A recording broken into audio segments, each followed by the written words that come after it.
Is this how I turn the mic on and off? Have you been there before? Really?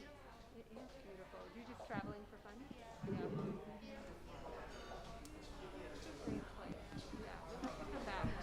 Welcome, everybody.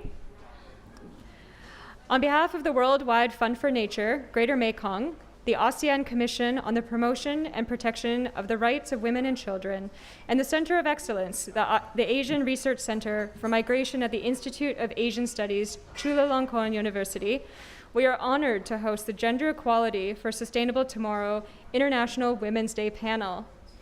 We are celebrating the achievements of women and girls in the region and across the world in advancing gender equality in the fight against climate change. This month marks 2 years since COVID-19 was declared a pandemic. In this time, we have endured tremendous loss, but also witnessed and contributed to the accelerated global call for climate action and gender justice. Recent world events have highlighted the urgency of this call. The Ukraine crisis has already had widespread human and environmental impacts. In times of conflict, the risk of gender-based violence and discrimination is increased.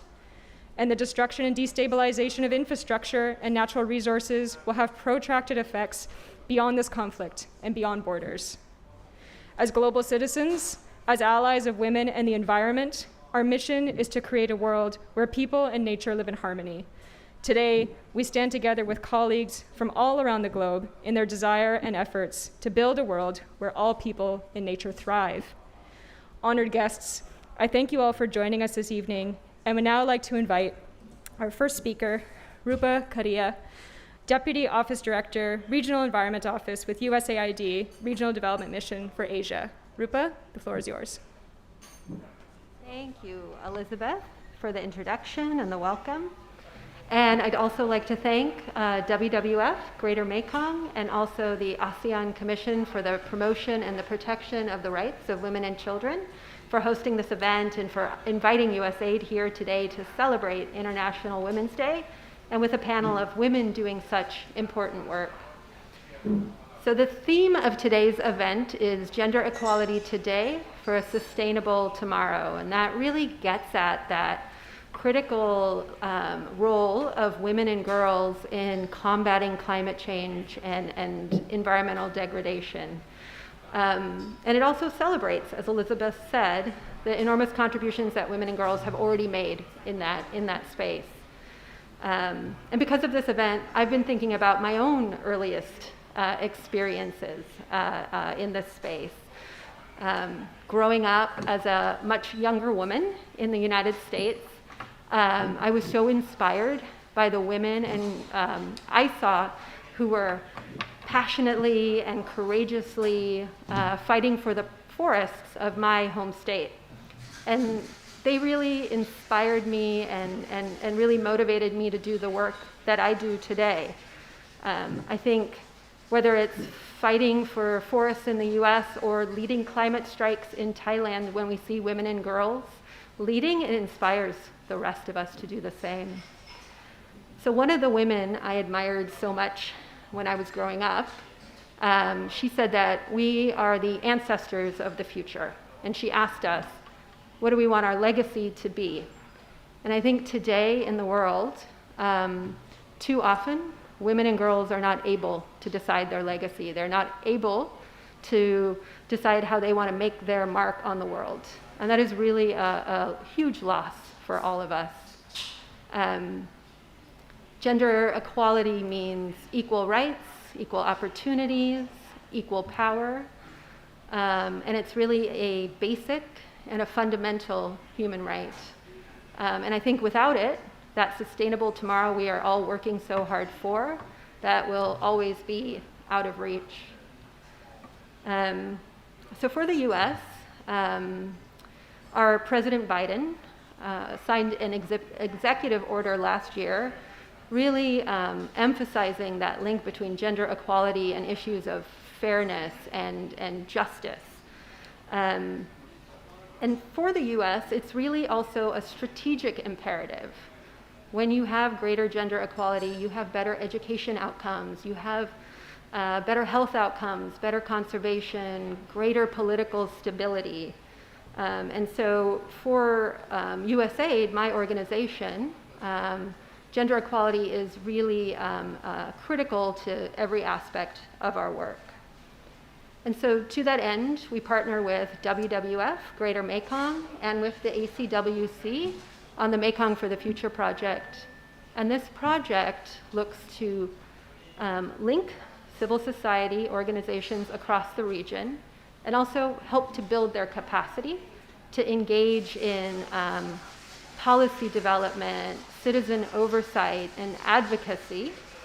And by linking organizations and building their capacity and strengthening their networks, they can really increase their impact and their influence at a regional level and then also at that national level. And you know, we're talking here about the Mekong, which is one of the most biodiverse places in the world, and it's facing a lot of challenges from infrastructure development to climate change to encroachment on indigenous lands. And we're finding that the people that are most vulnerable to those environment and those climate threats are the ones that often have the least voice in decision making. And so Mekong for the Future works with WWF and the ACWC to create a platform for civil society to exchange ideas and knowledge and policy recommendations. And that creates pathways for civil society to then engage with regional institutions like ASEAN, like the ACWC and its membership, which is really critical to influencing decision-making across the Asia region. And going back to the topic of gender equality, the Mekong for the Future activity really is guided by an analysis of what are the barriers that women and other marginalized groups face to participation, to contributing to decision making, and especially thinking about environmental management and climate change.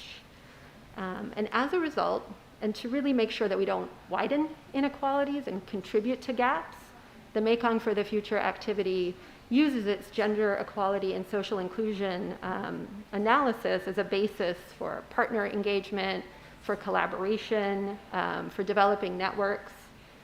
And a few of the areas that Mekong for the Future is working in, I'll just go quickly into those. They're looking at creating a transboundary working group that will monitor implementation of laws related to human rights, discrimination, environmental management.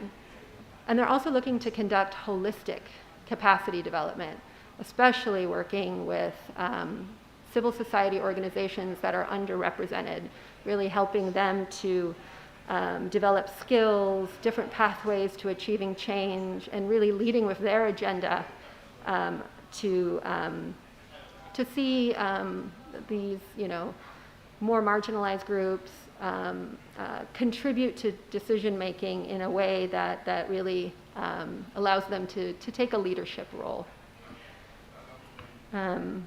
So for USAID, as I mentioned, we think about inclusivity in all of our work when it comes to environmental conservation or climate change. And we really want to make sure that all people, especially women, especially marginalized groups, have a say in their future, decide their own legacy, and that no one is left behind. And so I have to end with one last quote from another woman, another activist that I admire greatly, Winona LaDuke, who said that, "Let us be the ancestors that our descendants will thank." And that is very hard work, right? That is definitely challenging. We've made so much progress, but there is still a long way to go. And with climate impacts already being felt today, we have to get to that sustainable tomorrow a bit more quickly. And it's really going to take all of us working together to do that, and we can't leave any part of society behind. So to close, on behalf of the USAID Regional Development Mission for Asia, it's a pleasure to partner with the organizations present on the panel today, and I look forward to coordinating and working with all of you in the future. Thank you.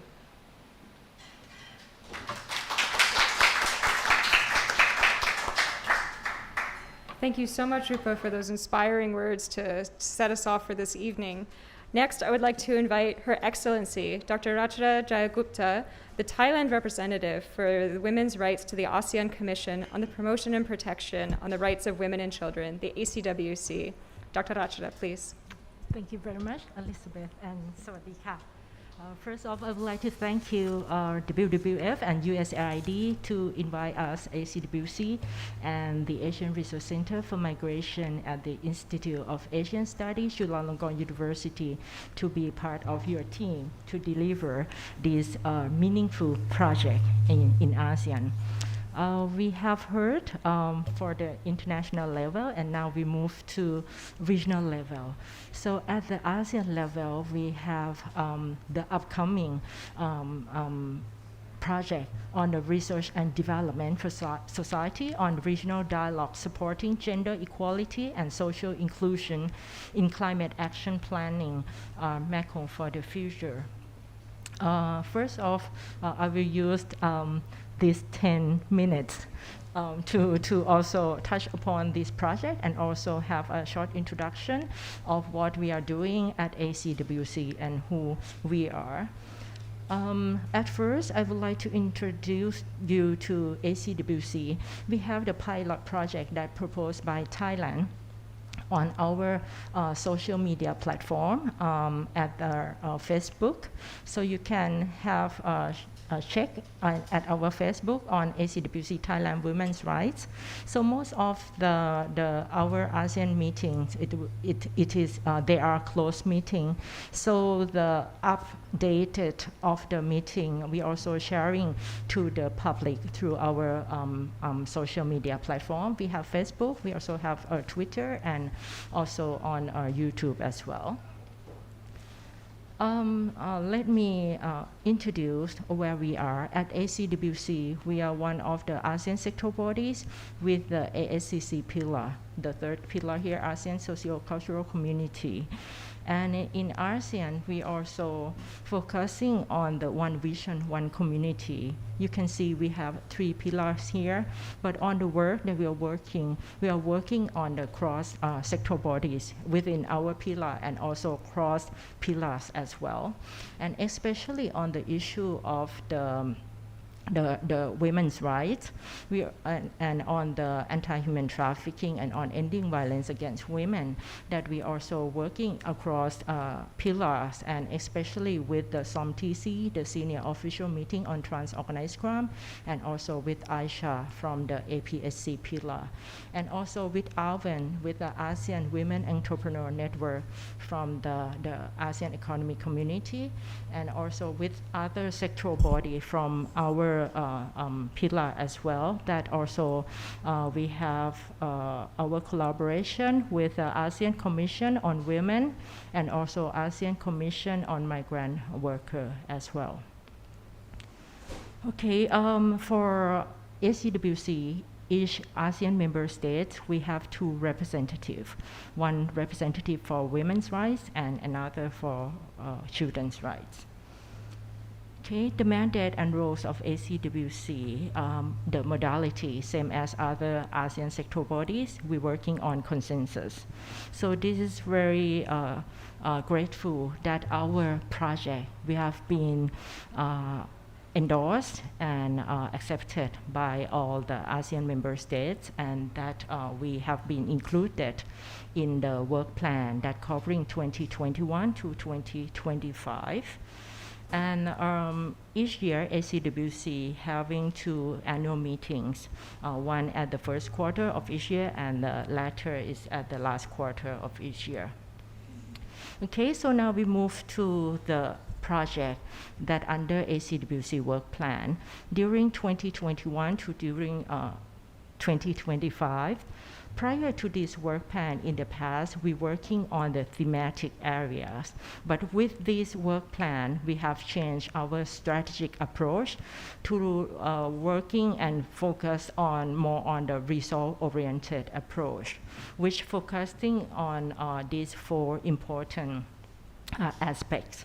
The first one, to advocate, to promoting women's and children's rights agenda, which including the establishment of the vision and the agenda that focusing on promoting and protecting the rights of women and children, and also conduct the studies, researches, and reviews, and also analyze policies and plan.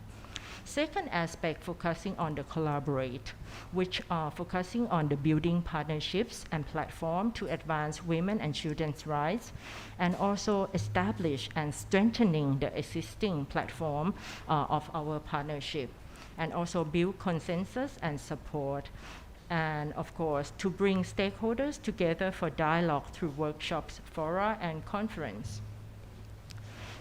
The third aspect is focused on capacitate, to strengthening institutional and stakeholder capacity, and build institutional and ASEAN capacity as well, and developing training programs, and also provide advice and expertise. The last aspect, last but not least aspect, is WEAP and mainstreaming, which our project is fall into this aspect, to deepening awareness and institutionalizing women and child rights, and also mainstreaming with ASEAN through guidelines, policy, plans, and programs, and generating public awareness through social and traditional media campaigns. But as you can see that within these four aspects, our project also fall under other aspects as well, like for example, for advocate and collaborate as well. And also capacitate. I believe that in our second phase, we also providing capacity for those concerned stakeholders as well. Okay, as I mentioned, that our project is for that we included in our work plan under WEAP and mainstream, with strategic measure to promote regional and intersectoral mechanisms toward a holistic and multidisciplinary approach in gender equality and social inclusion. Okay, for project overview, actually, this project we have been discussed since last year, and in terms of the implementation of the project, we have decided to divide the project into two phases. The first phase that we cover the 5 ASEAN member states, which is CLMVT, for the first phase that covering the implementation within this year, and the second phase that we will cover the rest of the ASEAN member states. So for the first phase and this project, we're focusing on the research and development for the regional dialogue that promotes civil society participation in policy development and advocacy through collaborative practices, specifically in natural resource governance, to mitigate the environmental and ecosystem degradation in the Greater Mekong region, and that brought on the climate change and development industry factors. So for these, that we focus on the involvement of the civil society participation, and not only the civil society participation, but we also concern on the youth participation as well. So meaning that not only the gender equality, but we also focus on generation equality as well to participate in this significant issue. Anyhow, there are also the challenges that we can foresee that also will be on our study as well. And also, we also learning from the past, and also with the existing report of the ASEAN, that what are those challenges and how we can overcome those challenges, and how we can bridge the gaps to fulfill and complete and also achieve our objective of this project. Okay, so for this, let me brief you about the objective of this project. To raise a critical awareness between Greater Mekong member state participants on the news and policies and practices influencing gender equality and social inclusion in their respective countries, and highlighting common norms, themes, best practices, and areas for collaboration. As I mentioned, there are also challenges that varies in different countries, so that these we also study both in terms of documentary research and also with the qualitative and quantitative research methods as well. And second, the objective for the participants to build a practical understanding of the gender equality and social inclusion mainstreaming in climate change, also including natural resource governance and environmental policies and programming, and the role of civil society in influencing these policies. And as we are aware that in terms of policy development, the involvement of the civil society is very important. So that's why we need to emphasize on the involvement of civil societies in our project. And third, to foster dialogue on barriers to inclusion and the dynamic representation of gender identity in the Greater Mekong. Fourth, to develop the skills and confidence to voice community-based data and narrative through representation in high-level platforms. That in our plan that after we collecting the data of the civil societies and youth participation, that we're planning to organize the platform where those voices can echo directly to the policymaker. And for this coming March 10 and 11, we also invited the high-level official in Thailand also to participate in our workshop and also delivering the keynote as well. So that it's one step of the commitment with the policy level that can also participate and involve in our project. Last but not least, to establish a community of practice among Greater Mekong and eventually in ASEAN, that civil society organizations are dedicated to accountability and collaboration in gender-responsive climate action. As I previously mentioned, for this phase, we're focusing on 5 ASEAN member states, which the next phase next year that we would like to include all 10 ASEAN member states under this project. Okay, so these relevant ASEAN documents that are according to the documents that we are referring to is as ACWC work plan of 2021 to 2025, and also recommendation of the regional conference on social impact of climate change on women and children in ASEAN, and also a declaration of ASEAN post-2015 environmental sustainability and climate change agenda, and also with the current study on the state of gender equality and climate change in ASEAN that now is in the progress that working on the paper by the ASEAN Secretariat and also UN Women and UNEP and Empower. And let me move on the scope of the study, that the project will engage in thematic country-led research and regional stakeholder networking, which aim to support the overall goal of enhancing civil society participation in natural resource governance, while also raising the profile of key issues affecting the Greater Mekong region and developing inclusive strategies for cooperation. The reason behind that why I raised the issue of the relevant ASEAN documents, because the previous documents on the reports, they also study about the climate change and also environmental issues. There are also some significant recommendations that we can also follow up on that whether those recommendations have been implemented, and what are the gaps and the challenges that being the challenge that why those cannot be achieved in that particular time frame.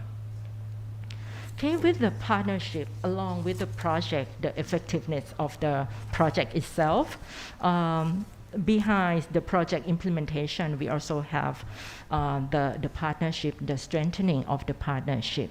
As you're aware that with the collaboration with the WWF, with the support from USAID, and with the collaboration from ACWC that we have included in our work plan that covering for 5 years, and also with the academic institute from Chulalongkorn University, and also with the co-led partners in terms of the focal countries that we also having the ACWC representative, both children's rights and women's rights from Cambodia to co-lead this project, and also as well as the representative of Thailand for children's rights as well to co-lead this project as well. And thank you again to our strategic partner, USAID office, to support our project. Okay, so that in terms of the scope of the project, as I mentioned, that in addition to our partnership, the strategic partnership, we also have the stakeholders and participants from ASEAN sectoral bodies as well. In ASEAN, we have ACW, the ASEAN Committee on Women, and AWGCC, and others that are related to climate action and also environmental issue, and also Aisha from APSC pillar. And in addition to ASEAN sectoral bodies, we also have the focal point from the UN FCCT, from international organizations as well, and also from the civil society and networks that we are planning to invite them to join our workshops and also throughout the process of our data collection. And for the timeline, this is a detail I would like to show you that we also have very scrutinizing in terms of the planning for this project to ensure that no one left behind for this project.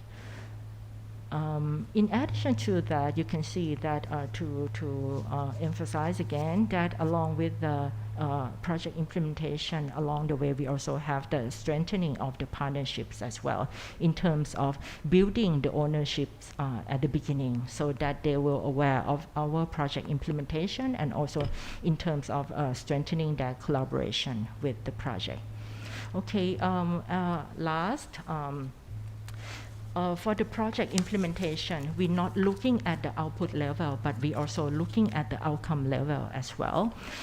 We also, our expectation of the outputs and outcome is to have the platform for dialogue that being developed among the greater Mekong countries and also ASEAN member states, sectoral bodies, and also with civil society, youth delegations, and also with ACWC representative and related representative from concerned sectoral bodies.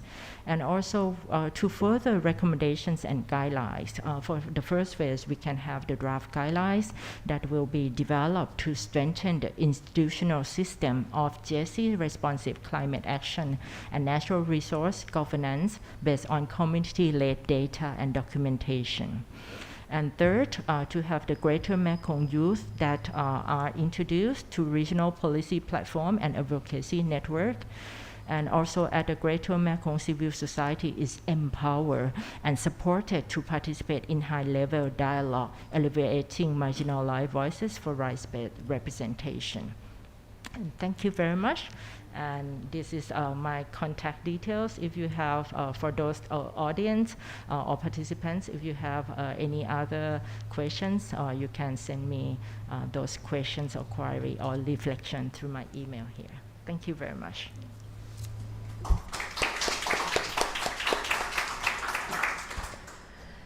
Thank you, Dr. Rachara. And now I would like to turn to actually our Zoom audience, where we have our next presenter, Dr. Parada Pumasawadi, who is from the Department of Women's Affairs and Family Development with the Ministry of Social Development and Human Security from Thailand. So, Dr. Parada, please.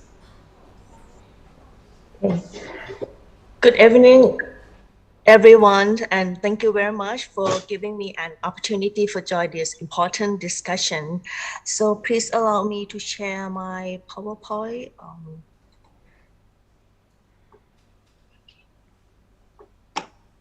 Can you see the slide clearly? Yes, we can. Okay, thank you. Okay, I will start my talk with the concept of the themes today, and then I will provide an overview of gender inequalities and its linkage to climate change. Sorry. Okay, to the climate change, and I will end my talk with what government has implemented to promote women's empowerment in climate action.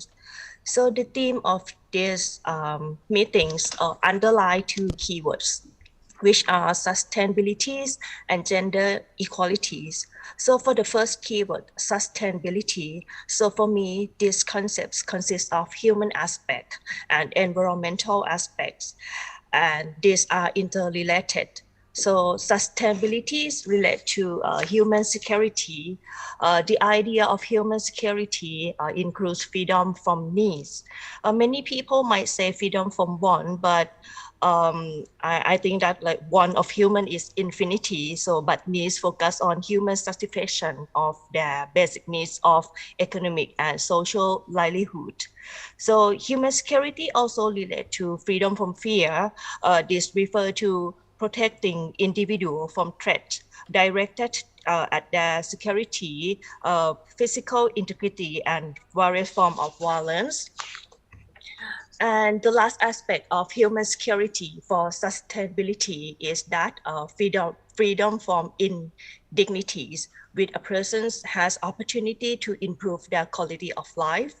So regarding environmental sustainabilities, so it means that environment must be safe and enable for people's development, as well as the ecosystem is supports health and well-being.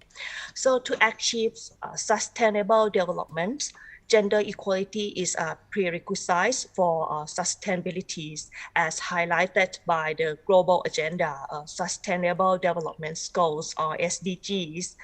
However, when we look at the statistic, it shows that women worldwide are left behind. So I will point out in the context of Thailand. The total populations in Thailand are 66 millions, and women are more than men, around 6.1 millions. 1.6 millions. But however, when we look at human security aspects, so it shows that women less participate in labor force, which around 17 millions of women and 20 millions of men join the workforce. So even though the number of women is more than men, but when it's go to an economics opportunity, women has less chance. So this can be explained by women has lower educations. So the overall literacy rates of women are less than men. So 92% of women are able to literate, while 95% of men can read and write. So this makes women attend less opportunities. So, and then this push away many of them to work in as unskilled labor and work in informal sectors where less job security and welfare. So when it's turned to decision making, so the number of women is significantly low at all levels. So from the slide, you can see that in the cabinet, we have only 4 female minister or white minister. In the public sectors, only 26 of executive in the government agency are women. 28% of executive in government agencies are women. And at local administrations, we have only 9% female executives. So this illustrates challenge in achieving gender equalities. Gender inequalities also reflects in climate change issue. So women are often disproportionately affected by the adverse impact of climate change. For example, climate change leads to frequent and serious disaster. Women are disproportionately affected by this disaster. For example, women and girls worldwide die from tsunamis more than men. One factor is that is gender stereotype that instill women to be neat, not to play outdoor and be submissive. So they did not have skill to survive from tsunamis, such as climbing trees or swimming. So climate change also impact on food security, where women bear the role in care and domestic work. In rural area, women have to go further and longer to find foods and water supply for their family. Agricultural products also reduce, and this means less income for them. Furthermore, the persistence of historical and structural unequal power relations between women and men makes women marginalized or when it's come to decision making. So women has less power to voice and participate in the process of natural resource management and climate actions. So with all this, the government has collaborated with all sectors to empower women into climate actions. So the Department of Women Affairs and Family Development, which is my department, so is the national women machineries in promoting gender equalities, empowering women and protecting women's rights. So regarding the issue of the climate change, so we have implemented based on 5 principles. So the first principle is bringing the voice and listen to women's and girls' experience.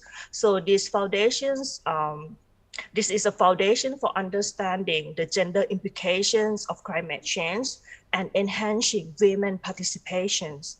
Annually, we establish a supportive forum to Women National Assembly for bringing their voice and experience into policy formulations. So empowering women is the second key. So equip women with knowledge on climate change and the impact on them, and gender inequality issue as well as leadership skills lie in our approach. So this has been done through series of training, disseminate knowledge to short films, scripts, and infographic that easily to reach our women in our walk of life. So the third principle is simplifying the issue of climate change. So when we talk about the issue of climate change, so this tend to be considered as a scientific and technology issue. To simplify the issue of climate change, for example, the department adopt an innovative way by bringing women's voice and their day-to-day experience on climate change impact to photographing. So this method helps to simplify the issue of climate change and create an understanding of this issue in a practical and powerful way to put women into the heart of climate actions. Fourth, the normative works must be reformed by bringing a comprehensive gender lens into policy, climate actions, and disaster risk reductions. For instance, so regarding disaster management, so the government launched the handbook on gender responsive disaster management. So this help all related agencies to provide gender responsive emergency relief services. For example, emergency kits must be prepared by concerning of specific needs of women and men, such as we provide a sanitary napkin and lingerie for women. Furthermore, the policy on financing for gender equality is also formulated. The department launched the handbook for gender responsive budgeting, which approved by the cabinet in December last year. So this guide all agency to allocate budget and carry out their program and projects based on analysis of different needs of women and men and other intersectionalities that impact on their access and benefits to the results. Lastly, innovative method to respond to challenges of existing economic structure is needed for climate actions. For Thailand, so the bio-circular and green economy model or BCG model was adopted as a part of national agenda to drive the economic and social developments. And this provide opportunities in enhancing women participations as an agent of change into this economic model. So for way forward to strengthen climate actions, so collaborations among all sectors is needed for climate actions. For government agency, so we have to connect our silo work and work across sector, linking more into a concrete manner between gender equalities and climate actions. And importantly, the role of government should act as a facilitator to support the collaborative environment to work with civil societies and business sector.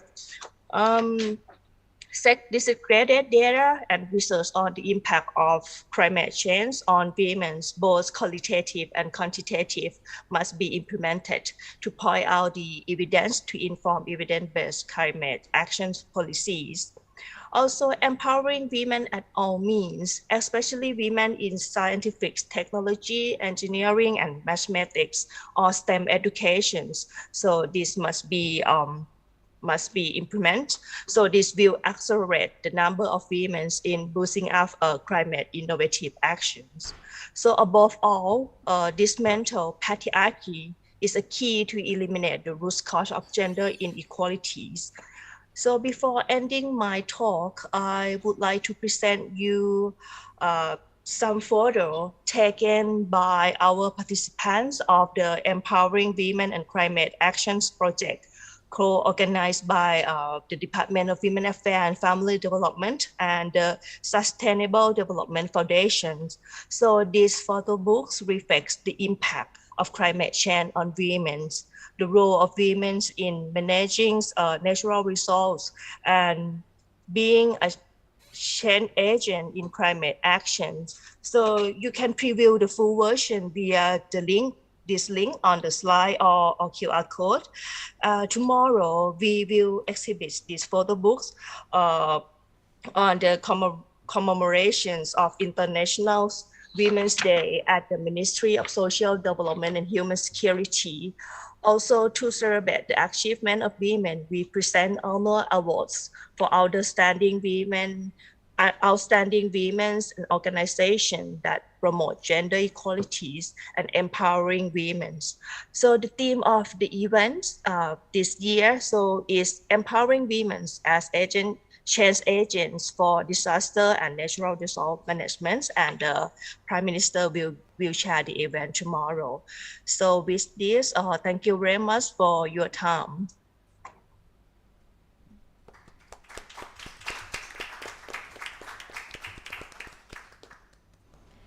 Thank you so much, Dr. Parada, for your inspiring words. Next, I would like to turn it back to our in-person participants and invite Nantita Lynn Ocharanchai, who is an environmental storyteller and climate activist. So Lynn, please, I'd like to hear from you. Sawasdee ka. Hi there. Thank you so much for having me today. And yeah, I'd just like to say that, you know, we have, when it comes to climate change and gender, there are a lot of narratives around how women are often more vulnerable to climate impacts than men, and that is often true. You know, women are often they have to take responsibilities of children or take care of children, or elderlies at home, or often don't have the decision-making power when it comes to climate mitigation and adaptation.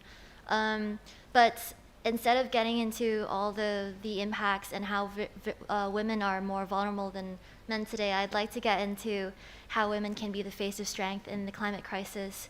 And, you know, while all these truths are you know, just the truths of how climate change affects us all today, I'd like to note that I come from quite a different background from probably a lot of women in the front lines of climate change. And to give you a little context, I was born near Bangkok and spent most of my childhood going to school in the city. And so when I started my climate strikes a couple of years ago, by the end of my last year in university, I never really considered the gender lens to be so much part of this topic. And growing up, it never really occurred to me that women were much more different than men.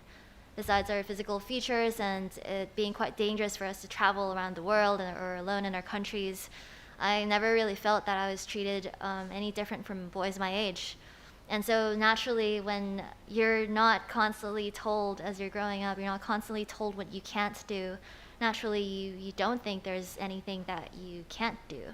And so it was later that I've realized that, you know, the people and the environments that I've been brought up in have been extremely supportive of me becoming this young, independent girl. And, you know, it's fostered who I am today, leading up to me organizing a protest in the middle of Bangkok. You know, in school, my teachers praised me for raising up my hands, for asking questions and answering them. And, you know, however loudly or excitedly I wanted to, and to share my curiosities and my ideas openly. And at home, in the same way, my parents encouraged me to experiment and explore with all the projects and passions that I wanted to. And yeah, just becoming whatever I had dreams of becoming. So I was actually having a chat with my mother and my grandmother yesterday. We were having dinner, and they were retelling stories of their childhood, as a lot of adults do. And so my Chinese grandmother, she was telling me, you know, counting of old times. She told me about her own mother. And so, yeah, my great-grandmother, Chinese great-grandmother, she was actually forced into arranged marriage since she was 17 and raised 5 children all by herself. And growing up, my own grandmother was forced to dress up like a boy because her family wanted a son and they didn't have any. And yeah, luckily my mother broke out of that cycle, and you know, she's always been a strong, fierce woman to me. That's who I've looked up to. And she always spoke up for what she wanted, and she fought for what she thought was right. But despite being that herself, she also still tells me all the time, you know, Thai girls should look modest and look pretty, act feminine. And yeah, I didn't take too much of that said advice, but instead I did look up to what she does, and I've used it in my activism today. So, you know, I'm a storyteller, and I look back at, you know, through all of this, and I think it's a beautiful story. You know, looking back through the generations, I'd say we've come a long way in terms of gender equity, and I'm extremely glad for that. I believe, you know, I know it's not the same for many girls, many women around the world. I've been fortunate to be raised up with a lot of support. But you know, decades ago, my own grandmother, she didn't have a choice. She didn't have a chance to even dream about going to school or college. But today, I'm allowed to do and dream as big as I'd like. I'm allowed to explore the world, allowed to travel, allowed to work, allowed to travel and meet people, and yeah, allowed to protest, which is awesome. But so when it comes to climate activism, you know, a lot of the things I've said, it's very intrinsic. It's what grows up with you. Whether it's climate activism or really just about anything, you know, in our daily lives, it doesn't have to be big, just in our daily interactions, I think we need to encourage and celebrate these senses of these acts of courage, of fearlessness and leadership as a normal character, as a normal part of women. You know, now, I'm not saying that we should tell all girls to raise their voice against their parents unnecessarily or irrationally, but I do think it is vital that girls are taught to speak up against authority when needed. So, you know, it's when things are unjust, or when businesses exploit nature, or when governments neglect their duties to protect their people, it is crucial that women, especially as maternal figures, that women have the rights and the liberties to stand up to protect themselves as well as their families. And, you know, I believe that all starts within us, you know, each one of every one of individuals on the most smallest acts in our daily, everyday lives, to see young girls, or all women, to see them and treat them and raise them as strong women, you know, I might not be able to say much in being oppressed as a female individual, but I am able to you know, now think back and reflect on like what makes me who I am. having never been told what I can or can't do or can say or can't say. And even with friends being, told to have the confidence to be able to stand tall and speak up and dream big, and also to have the freedom as my other panelists here have said, the rights to safety and dignity and all of that, and to break away from the traditional female roles that, you have to be pretty or you have to be soft-spoken or modest, or you have to have certain occupations. And most importantly, I'd say to empower women more, what's important is to make us feel safe. Girls like me, we grow up in a very, in some parts of the world, a very dangerous place, whether it comes to sexual abuse or domestic abuse or verbal abuse in everyday life. So, creating a safer environment for women. Despite all of this not being a completely climate-focused talk, I feel, to set those kinds of baselines for young girls since they're born, all the way to, as they mature, to give them that safe environment to speak up, to express themselves. That's the key to really securing a space for climate activism for girls like me, as well as boys, and every individual really, to speak up and fight for climate change. Thank you.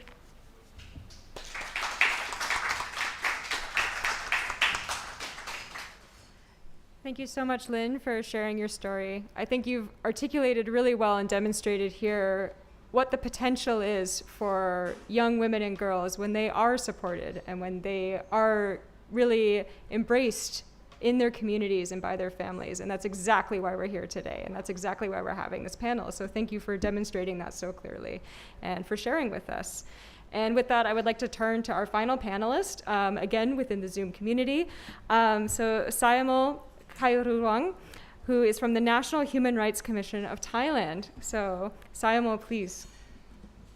Okay, thank you, WWF, to invited me to join this forum. For my presentation, I would like to dedicate it to women's rights defenders, guardians of the global community. Ecofeminism in Thailand first began back in 1993. A group of 15 non-governmental organizations and environmental activists traveled to India to exchange experience with the Chipko movement. Chipko is a movement wherein women aim to protect nature using a non-violent methodology.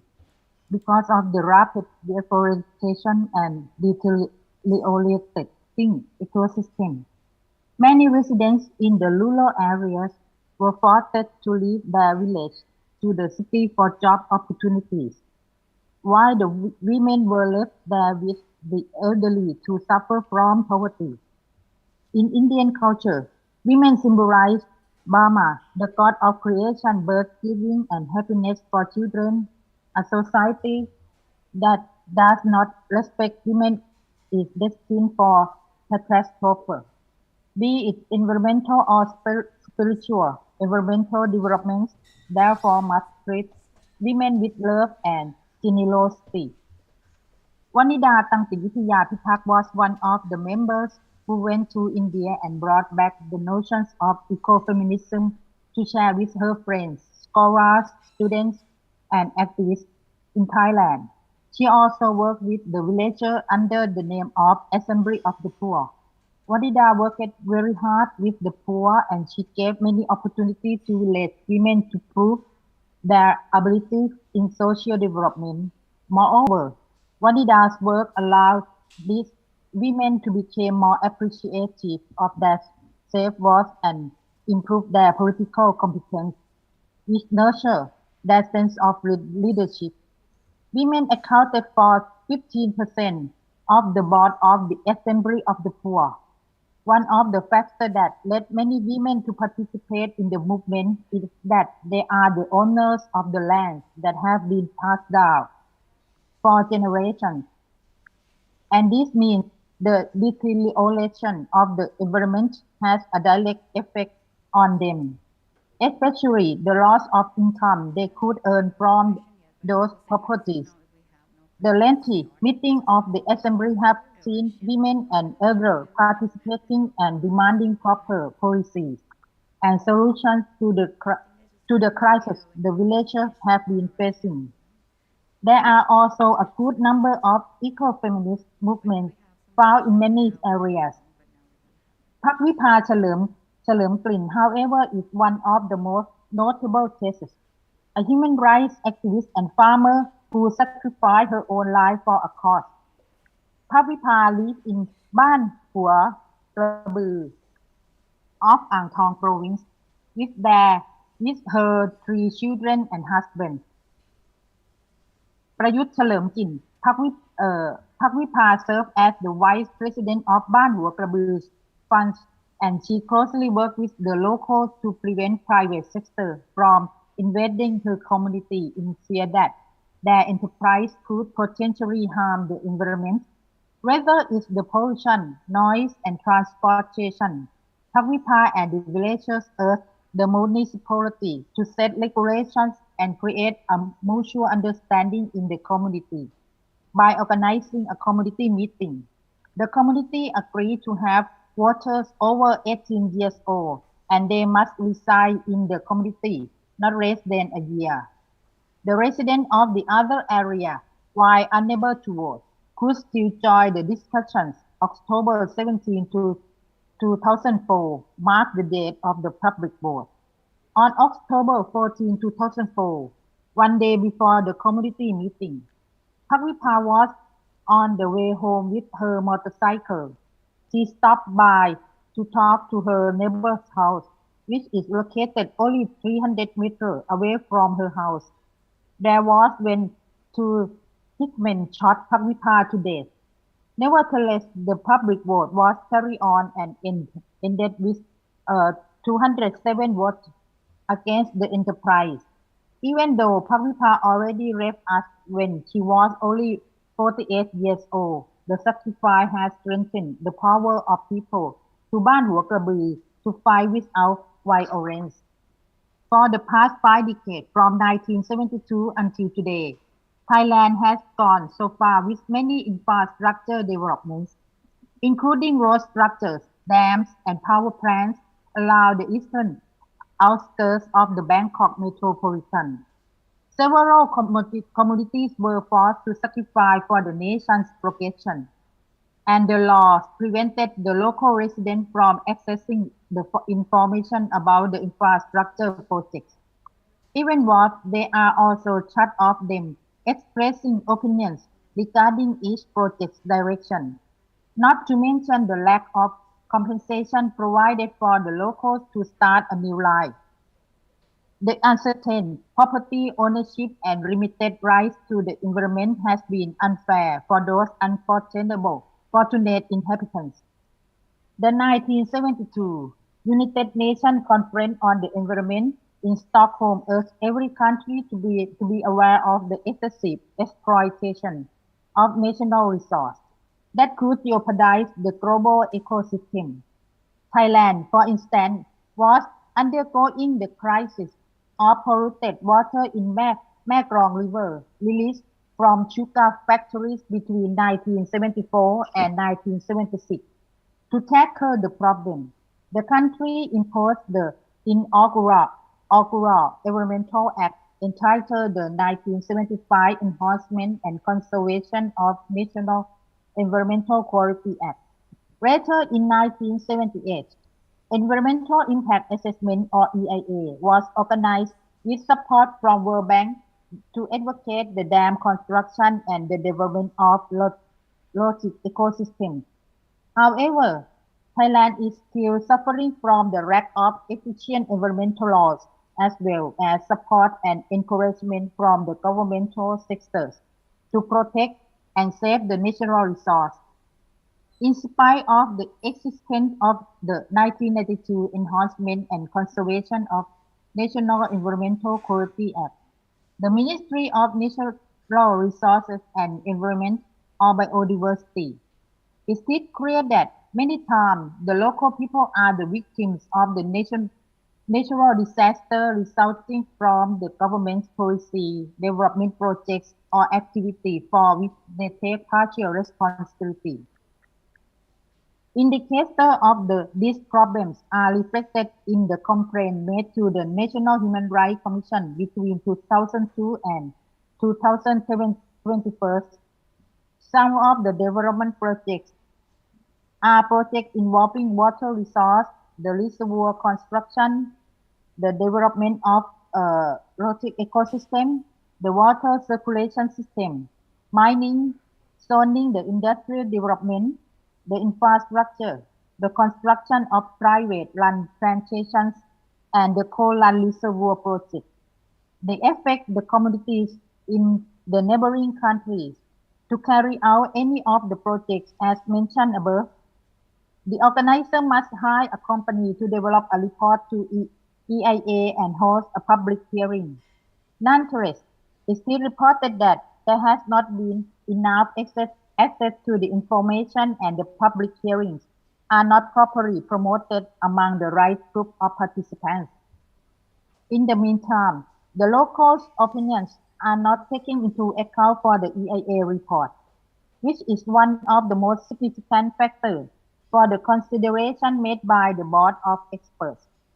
These limitations, as a result, usually led to the community's objection, similar to Pakdipa's case. Therefore, the National Human Rights Commission needs to partake in providing more investigations and advice on human rights and business according to UN's framework. Many issues reported to the National Human Rights Commission concern the overlapping of the property owned by the government and the private sector. Meanwhile, there are complications regarding to the ethnic groups living and working in the forest that have to fight for their rights in these systems. But the Thai laws have limitations in ensuring rights to state lands, especially forest areas. This caused the villagers to adapt themselves in strengthening the management of land and forest resources to prove the authority that they have obligations to preserve the forest too. Women have played an important role in protecting and managing forests because they are assigned to supply food and medicine for their families. It is thereby their own battles to safeguard their lands and accomplish conservation agriculture, while the men are on the front row on the fight. The environmental movement run by women of all ages, youth, mothers, and elders can be seen for the past 30 years and right into 2022. This year, there have been an increasing number of movements by a broader range of individuals, including the general public, farmers, ethnic groups, and those directed to affected from expression objection to development projects, like the construction of dams, reservoirs, sewage treatment plants, fossil fuel power stations, environmentally devastating fishery, forest invasion, the industrial development in the South and particular economic regions. More people are participating in managing natural resources in the community-owned forest, community land, and seaside preservation, while also aiming to improve the community's economies and save the environment. Women movement for environmental protection are rooted in the lack of access to information and decision-making processes. At the same time, they are always the casualty alongside their children and families in the time of crisis. We have learned that social justice and gender equality are intersectional issues that must be addressed. Therefore, the attitude of women staying at home must be changed. They can leave the house and become a movement leader. The fact that women play an essential role in creating life and nurturing a child has been set in stone as a familiar custom that has been passed down for generations of the collective communities. Women's competence can be fostered by gaining knowledge and experience from the day to day, entering working at and finding food in the woods to feed their families. In agriculture, women usually form a close relationship with nature because they are both producers and foragers alongside men in the forest. In fishery, for instance, women are still entitled to the duty to finding food on the shores and assisting men in making fishing tools. At the same time, in industries or commerce, where physical strength is needed as much as intelligence, women remain important as the breadwinners and homemakers, caring for everyone in their family and supplying healthy food. Accordingly, women prioritize the safety of their families and communities, and some of them are more influential in making any decision despite hiding in the background behind men. What's better, many of them are out in the front line running the movements. Eco-feminist movement in developing countries started to shape in late 1980s and in 1993 in Thailand. Women, environment and development is one of the most important discourses in ecofeminism that opens up more space for grassroots women to find their voice in the international level, which led to the knowledge exchange between the developing countries joining the meeting. Ultimately, the discourse has resulted in the movement for women and climate change that started out by promoting the awareness of greenhouse gas release in many countries after the foundation of the United Nations Framework Convention on Climate Change, UNFCCC. 1992 at the UNCED conference in Rio de Janeiro. However, it was actually at the 13th conference of the party in Bali, Indonesia that the agenda finally came into fruition. Discussed at the meeting was the topics allow adaptability and flexibility of women in terms of their relationship with the environment and natural resource. It was agreed that most women are directly impacted by natural disasters, namely drought, flooding, landslides, and storms, all of which are caused by climate change. Therefore, women are in great need for knowledge, legal rights, and skill sets so that they are capable of dealing with the situations. For these reasons, one of the agenda presented at the UN conference in Rio de Janeiro was gender law development. In 2012, the World March Women declared that women have to achieve development like this. Women from International Farmer Movement La Via Campesina introduced the feminist Campesino popular movement, which aims to fight for food sovereignty, encourage women's values, and tackle violence against women in every form, be it physical abuse, land invasion, the commercialization of monoculture, or their urge for sustained development for women. According to the fifth goal, Sustainable Development Goals aim to achieve gender equality and empower both girls and women to reach the goals.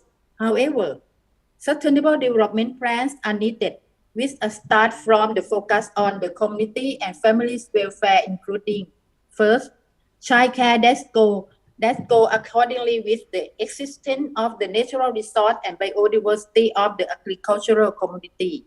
Second, education that emphasize the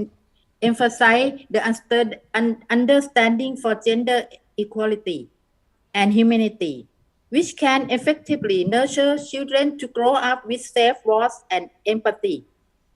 Third, financial management and welfare provision for family and community, so that women can understand their own rights to state welfare. And fourth, development within the family institution wherein women can harbor the ambition to deal with economic crisis and any sort of the trouble that could potentially harm their families.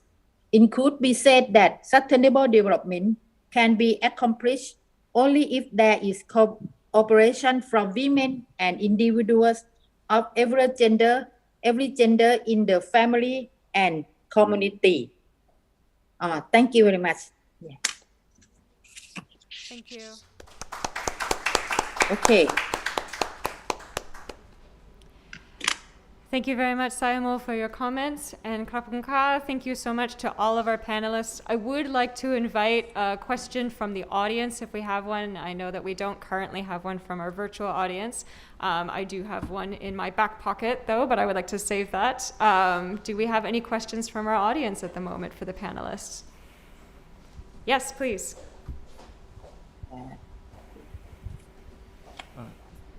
Hello?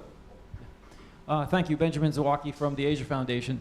Some of you sort of implied an answer to this question already, but I'd be keen to ask, what would be the ideal role of men in climate change mitigation and environmental activism and so forth? I mean, I'm thinking when I was growing up in the States, there was talk of, maybe this is still the case, I hope not, but of sort of soft ministries versus hard ministries, right?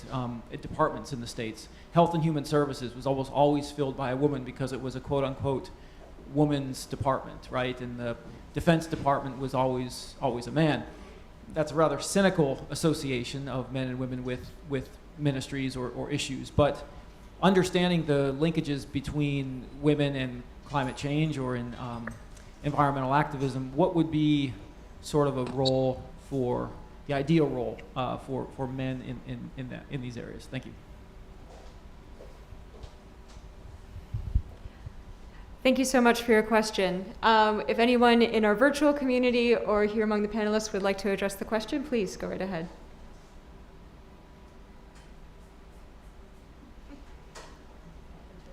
Yes, Dr. Rachida, please. I can try. Actually, at first, in terms of the ideal role of male to participate in the climate change issue, I think it's also in other areas as well, that not only for male but for others as well. At first, you need to know what are the gender bias that from male perspective, right? And with that area, so you know that what are the challenges and what are the strategic approach that male should overcome that, or maybe other members in the household can also supporting that as well.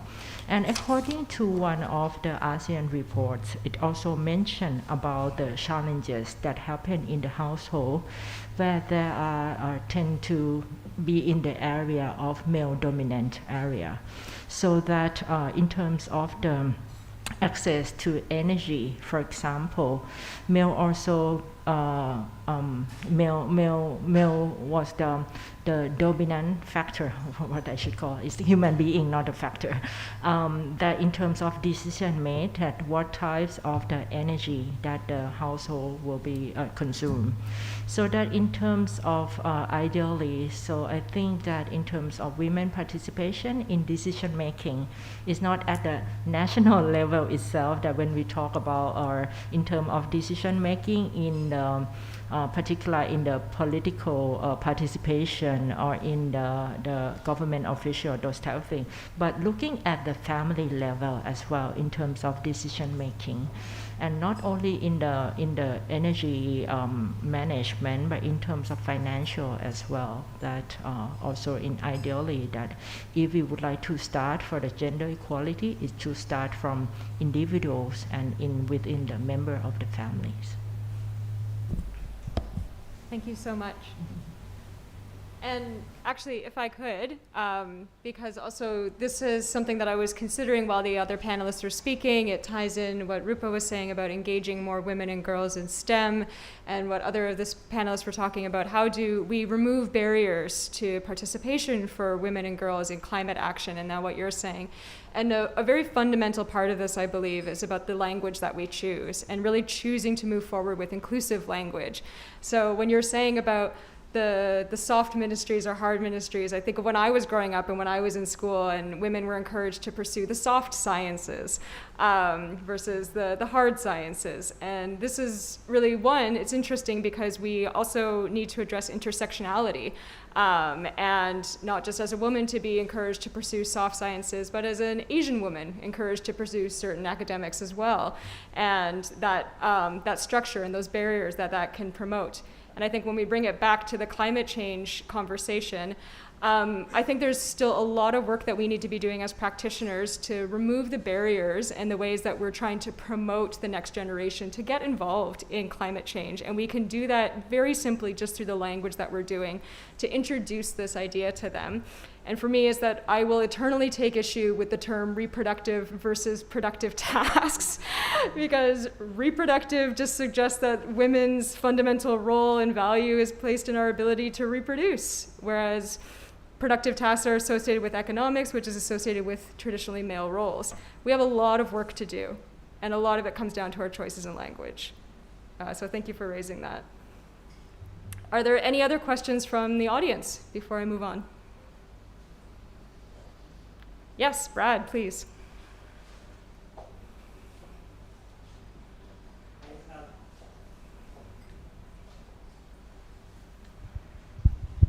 Hi, Brad Arsenault from USAID. And I wanted to direct this question to Kun Lin, if I can. Kun Lin, you're a storyteller, and there's millions of stories here. How do you take these stories and get them to a level, let's say ASEAN level, that Dr. Rachida is working at, to influence policy? And I'll stop there, and there's no right answer, and it could be anybody, I think, on the panel, but I'll start with the storyteller. Thank you. Hello. Thank you for the question. And I think stories, I think in the same way that Elizabeth has mentioned, it's the use of language and stories. I think they're one of the most fundamental or important tools in creating change, because they're how we communicate as humans. And if we can take these stories, both stories of women who are in vulnerable positions as well as women who are not, and kind of take it across to create relatable narratives, or perhaps narratives that women, young girls can aspire to be, or that young girls can recognize their situation. I think that could help immensely. Say, if I were to tell a story about how I grew up as a girl, and to take that into policy for policymakers who might be able to relate in their own family situations, see their daughters or see their sisters and mothers or themselves, or as mothers or even fathers, and try to imagine how that might play out on a national, regional, or global level. I think that would work. Whether it's for climate policies or any kinds of policies, just taking yourself out from someone sitting in a big room with key decision makers of the government, and treat yourself more of like someone in your small community. And how would you treat others like that? If you see your neighbor who's female, in that same way that you treat them or view them, I think that can be applied to that larger scale of things as well. And I think that would make a big difference. As Kun Rachida said, like, it plays out down to the very familial structure, and then in the daily interactions that we have with one another, it's just a ripple effect. That's where change starts. And if you say, as a policymaker, if you still have the same biases towards women as you do in at home or in your neighborhood, then that would replicate in the larger level. So that goes the same way with having more equitable, like a more equitable lens of it on like a daily living basis. Hope that answers your question. For my opinion, I think maybe others have to share as well. Thank you so much, Lynn. And actually, yes, please. Do any of the other panelists have anything that they would want? Because this is the room of the decision makers, of the ears we want to bend. So, does anyone have anything they want to contribute to that response?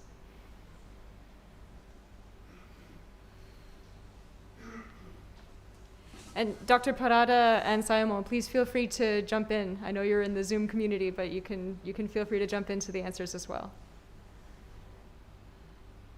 Yes, so thank you very much. So for the questions that actually, so you are right that gender equality is not about not just about women, but it's men also involved in the gender equality issue as well, and what men can do. So I think so we can work as a partner, so to support women in the process of climate actions. So men can like open an opportunity and create an environment for women to voice out and to listen to their experience on climate change that impact on them.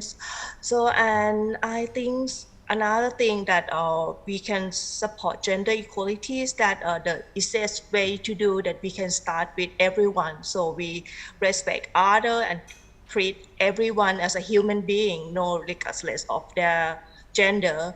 And so in your family, so you can teach your children to understand and respect their body. So let them pray what they want and teach about diversities and let them share how it works. So no matter they are girls or boys. And in workplace, so we can focus on capacities of our colleagues and treat everyone with respect and avoid gender biased language. And to protect women's rights, so this we can help to reduce discriminations when we see the violence incident or domestic violence, so we can report to authorities. So and then like gender equality, so can start with everyone's and from ourselves. Thank you. Thank you so much, Dr. Parada. Oh, sorry, Saimo, did you have anything you wanted to add on to that? I think I don't have anything to talk because and I think my presentation talk about the laws of all gender must work together. Yeah, that's all. It's true, thank you. Yes, you did cover that very well. And so with that, actually, I have a final question that I would like to raise to the... Oh, sorry, please. We almost missed you. Thanks. My name's Alistair Miller. I was just wondering, in the UK, we ended up having to introduce quotas to try and get more females into the workplace. I came from an engineering background, and engineering really, really missed females, there's no doubt about it. And so we did, I mean, like government and the public bodies introduced quotas to try and get more and more females into the workplace. And then that provides like some sort of a person for girls to look up to. We can become this person also. And I wonder, does Thailand have any sort of a situation where they can potentially introduce quotas into the system to force men to accept women into the workplace? Because women are missing all over the place, and they add so much. Yeah. Question. Would anyone like to address this question? Yes, please. Please, Can yes. Yes, thank you. So thank you very much for this idea and for the government. So we have fight for quota system for a long time, but it's quite controversial issue. But we can like introduce the idea of a quota system in many committees, and this is the initial phase, for example. So in many national committees, so we try to introduce the idea of quota system. For example, national committee should consist of the number of women and men equally, and also many company and many sectors has also introduced this idea. I believe that For example, in terms of the Unilever, they also introduced this idea to have more female executives in their company, and this is the company policy. And so in the office of the I'm not sure how to call in English. So sorry, let me check the name in English. So I believe that they also have the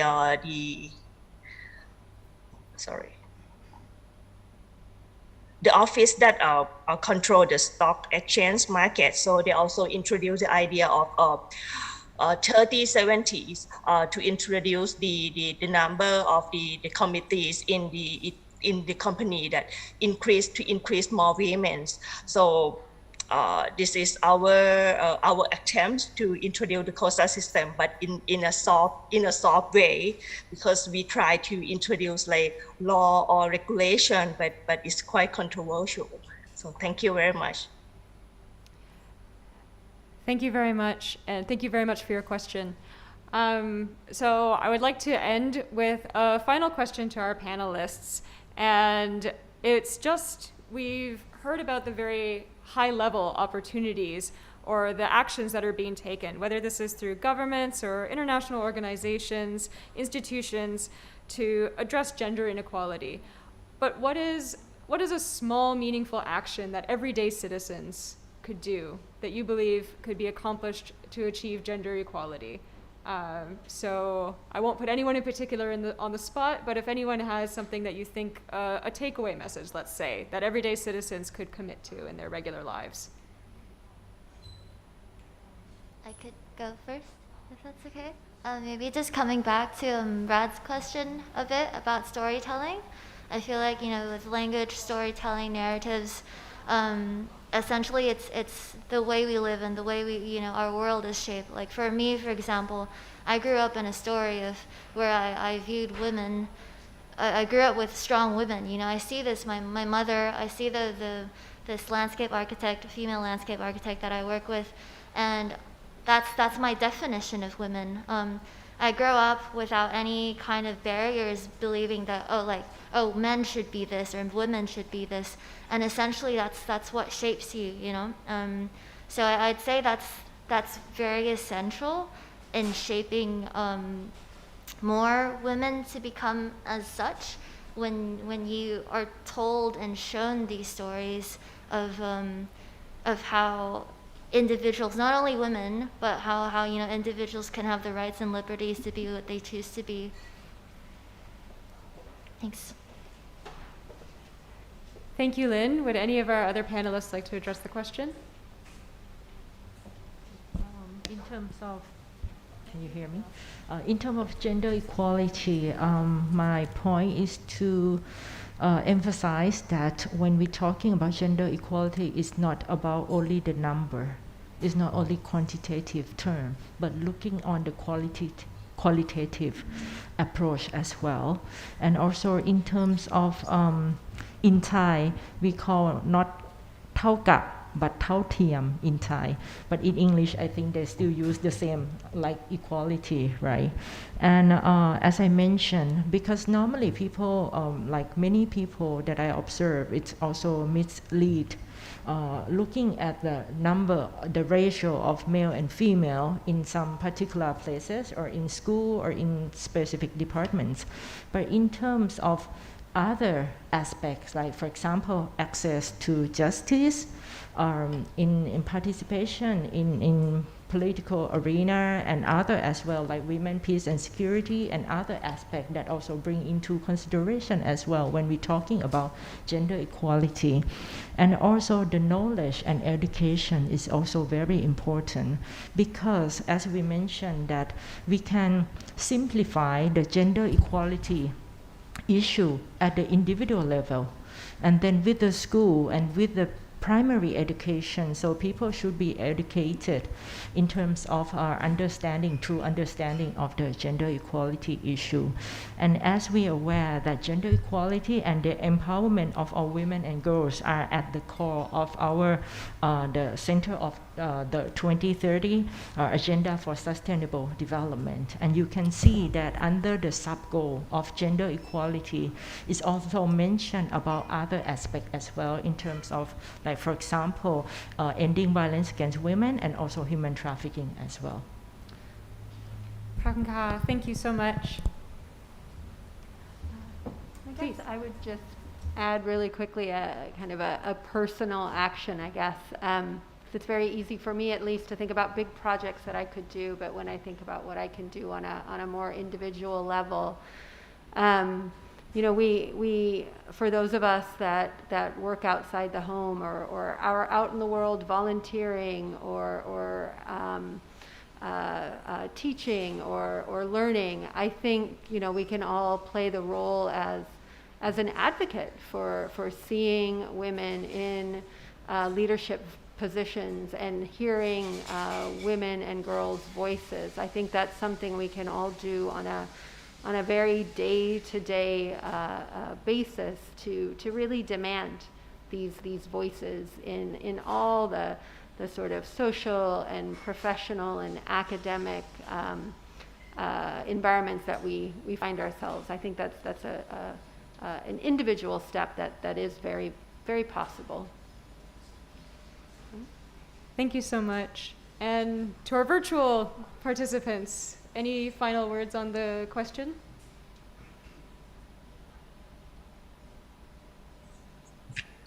From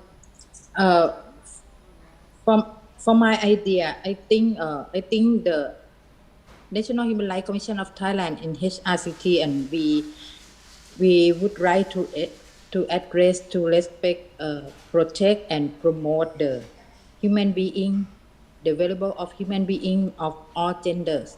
And when I investigate any case, just bring to to National Human Rights Commission, and we just want to looking for fact finding of the information of the gender, particularly the vulnerable group, the women, girls or women, and I don't know, and other gender, and we want to protect, particularly in my law.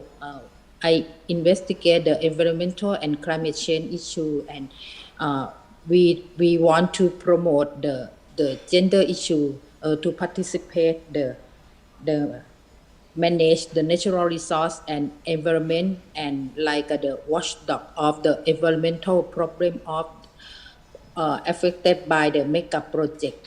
That I think that's my point.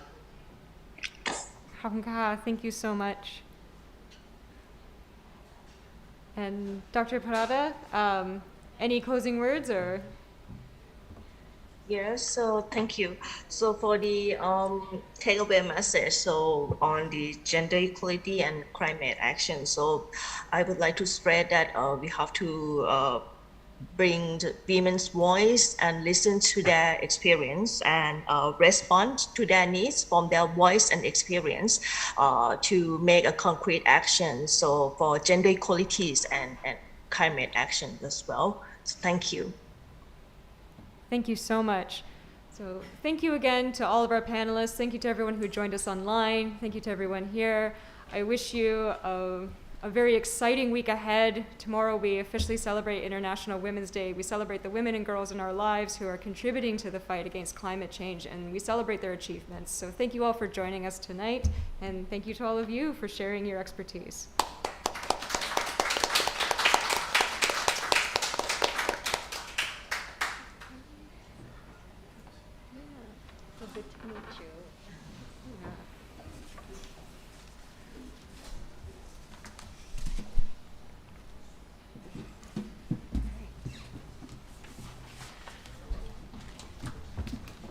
Heinz?